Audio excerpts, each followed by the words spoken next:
Saudi আরবের অর্থনীতিকে শক্তিশালী করতে এবং সৌদি নাগরিকদের কর্মসংস্থান বৃদ্ধি করতে একের পর এক যুগান্তকারী সিদ্ধান্ত নিচ্ছে সৌদি সরকার।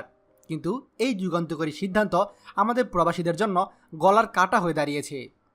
সৌদি সরকার ইতিমধ্যে 12টি খাতে সৌদিকরণ নির্ধারণ করেছে, যেখানে কাজ করত হাজার হাজার প্রবাসীরা। এবার আবার নতুন করে 2টি খাতকে সৌদিকরণ করার সিদ্ধান্ত নিয়েছে সৌদি সরকার। সেই 2টি খাত হলো কফি শপ এবং রেস্টুরেন্ট সেক্টর।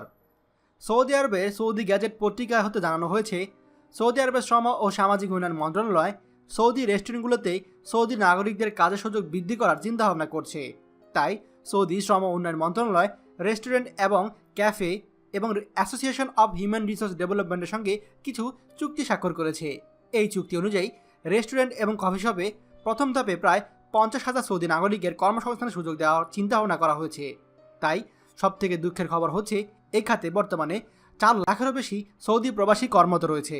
চুক্তি অনুযায়ী সৌদি সরকার যদি সৌদি নাগরিকদেরকে এই খাতে কাজের সুযোগ করে দেয়, তাহলে প্রবাসীদের কাজের স্থান একেবারেই কমে যাবে। আর যদি প্রাথমিকভাবে তারা সফল হয় এই সৌদিকরণে, তাহলে সম্পূর্ণভাবে এই 2টি সেক্টরকে সৌদিকরণ করা হবে।